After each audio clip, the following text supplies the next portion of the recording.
everyone, welcome back to the last day of our 12 days of Postmas collaboration with Monica, crafting with Quilling Lady, Monica, Paper Mona, and myself. For 12 days, we have been creating cards that are great for posting. They will fit through the mailbox.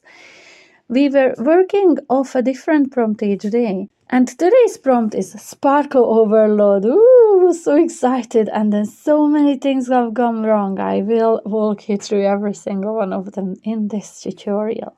So I'm starting with a 6x6 white card base. And then I have a 5 7/8 by 5 7/8 piece of pattern paper here from the Winter Wonderland paper pad by Chloe's Creative Cards. And because I don't want to add an extra matte layer, I'm just kind of faking it. So I am just using my Wow embossing pen on the edges of this cardstock. And now in here, I'm not going for straight lines at all. I did use the cardstock as a bit of a guide, but I wasn't going for straight lines. If I wanted straight lines, I would have gone for double-sided sticky tape in here instead of the embossing pen. This turns out quite good. I quite like the way this turns out. So once I hit the embossing powder that I used is the Silver Bells embossing glitter, and I will show it to you in a while. This has worn my paper so badly, it was wavy. I really thought I'd shrunk it. So I didn't want to use any liquid glue to attach this to my card base. I cut a double-sided sticky sheet to 5 3/4 of an inch square. And this kind of smoothed it out quite nicely, so I was happy enough I solved the problem. But then when I went to stick it onto my card base, I did it all wonky. Oh my goodness. So I wasn't even 2 minutes into this card making, I already had 2 mistakes in here. So to rectify this, I cut away all the white edges of that card, but because I know that my embellishments will have a bit of bulk to them, I didn't want to just glue this onto another card base with that extra layer sitting behind it now. So what I did, I cut a blue piece of cardstock to 5 7/8 by 6.5 inches, and on the longer side I scored down at 5 7/8. I attached my card front to it using that little tab that I just created as a hinge by scoring down. And now I have a 5 7/8 inch square card base without the white edges on it. So I'll have to roll with it. I was happy enough how I solved problem number 2. Now I have heat resistant acetate here, and I'm going to heat emboss a skate from Chloe's Creative Cards, a stamp set called Chloe's Classics Volume 2 Ice Skater Mittens. And I think I got this last year, 2 years ago. I can't remember. I think it was last year. I'm just going to heat emboss this with opaque bright white superfine embossing powder by Wow. And I did treat my acetate with an anti-static bag before heat embossing. It's very important that you do. Acetate is very, very staticky as it is. So you can see how lovely that is. And I'm just going to fussy cut this out with my scissors.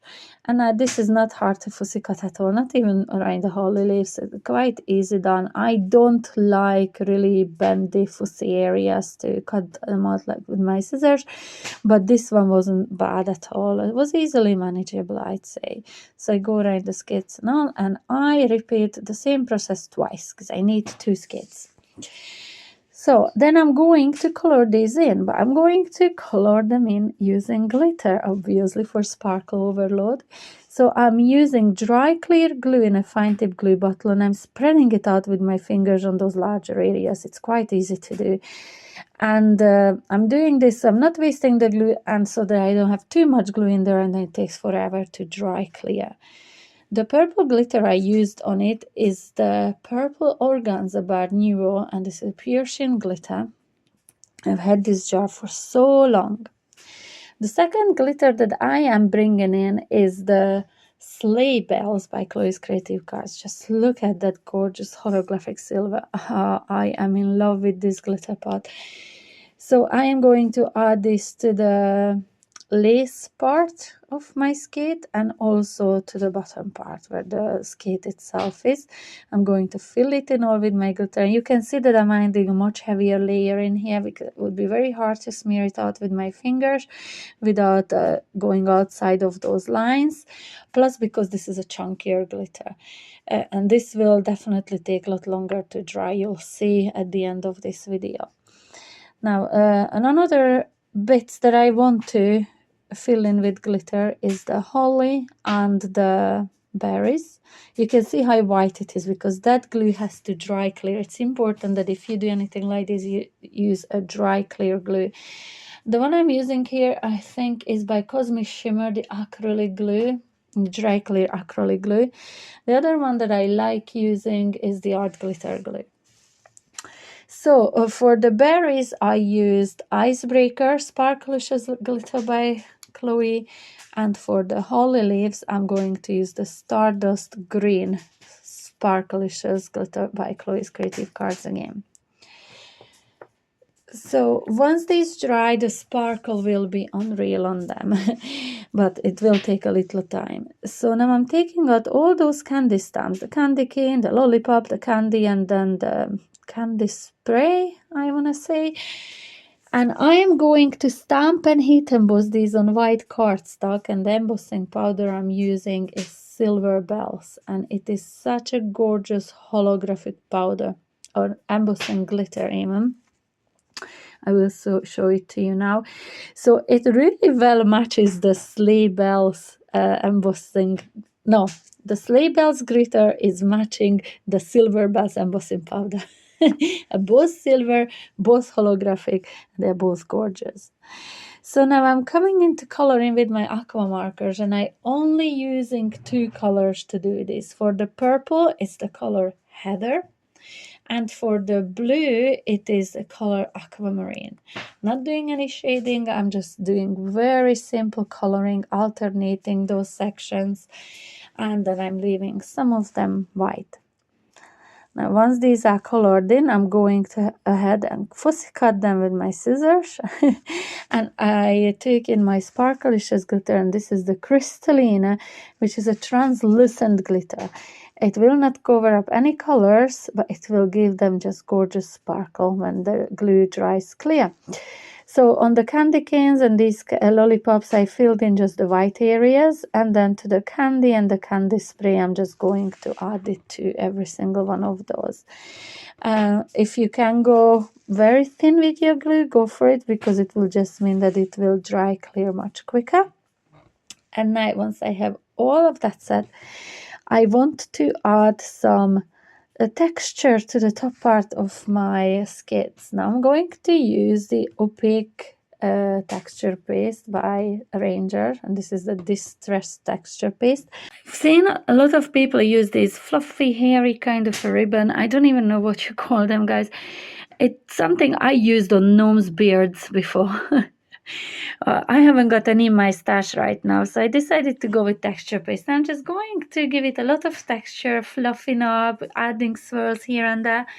And then once I think I have enough texture paste in there, I'm going to dip it into my Crystalline Sparklicious glitter once again. And this will give it a lovely sparkle on the top as well. Quite much more subtle sparkle than on the skates itself, but it's still pretty. Just with a very light blue ink, I stamped my skate out twice on cardstock, and I'm fussy cutting it, not worrying about the holly leaves this time, because I want to add some stability to my skates. I could not see how I will glue all that acetate with the glitter at the back to my cardstock and keep it there. So I thought if I adhere it to these cardstock skates before, it will be much easier to glue these then onto my card front. And it works a charm, to be honest.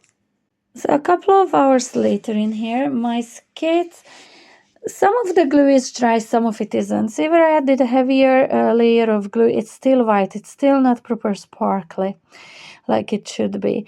The texture paste is dry, and the glue under the purple glitter is proper dry. That glitter on my hand isn't from this project, this is from something else that I worked on in between. It's a turquoise glitter. You'll see it coming up on my channel soon. So I added double-sided tape on the cardstock skates that I just fussy cut. And then on the bottom part where the skates are, where it's very thin lines, I'm just going to use glossy accents as my glue to glue the acetate to it. It takes a little time for it to grab onto my cardstock, but I just add some pressure. I place some books on top of this. So until it grabbed onto the cardstock, I just left that heavyweight book on top. So now you'll see me going back and forth with the arrangements of these. I'm kind of going for like a stocking kind of a look in here, skate stockings. Yeah, just until I'm doing this, I would like to say a huge thank you to everyone who's been watching these videos, who's been liking and commenting. It's been so amazing. So thank you from the bottom of my heart. I really am grateful. If you haven't seen all of the videos in this 12-day series, I will have a playlist linked at the very end of this video. Please be sure to go and check those out. And as well as my videos, I would like you to go and check out Monica Crafting with Quilling Lady, Monica Aka Paper Mona's videos too, because they've been sharing 12 individual videos each, and I can tell you that every single one of those is amazing. Today's video and their channels will be linked in the description box below, so you just click on there. If you haven't subscribed to our channels, please be sure to do so and hit the notification bell so you'll get notified when we upload new videos. I know there's a lot of more new videos are coming up between now and Christmas for you to watch. Now, I know both of the ladies been saying in their videos that this collaboration was hosted by me, but I wholeheartedly disagree. This was a team effort through and through. I may have come up with the idea of Postmas, but down to all the logistics behind the operation was really down to the ladies as well. This was a team effort. I can't take full credit for hosting this at all. I think it was the three of us together. I've really enjoyed this series. It was very challenging for me a lot of times, but I do like a challenge. I don't mind it at all. I've learned a lot through this process and how to make my cards not so over the top all the time, obviously, because they had to fit in envelopes. So yeah, I really enjoyed this collaboration. It was something very different for me. Now, while I'm on the standstill with the picture is because I'm on a hunt for a sentiment, but before I show you what I decide to use, I'm gonna say I'm not crazy about this card. I was so disappointed at the end. I love the colors. I adore the sparkle. It all looks so nice. Yet something is missing for me on this. I don't know, maybe the card should have been bigger maybe for these skates. I really don't know. I don't hate it. I'm not crazy about it at all. Do let me know what do you think, guys, in the comment section below. So instead of adding a sentiment and over cluttering the front of my card, I decided to stamp and heat emboss a greeting on the inside. And this one says, wishing you a wonderful Christmas and a happy new year. And it's surrounded by all different sparkle and star snowflakes. And to heat emboss this, I'm using my opaque bright white embossing powder. So it does warp the blue cardstock a little bit when I heat set it, but as it cools down, it will smooth out completely. I have the card here in my hands and it is completely straight and smooth. It looks absolutely lovely.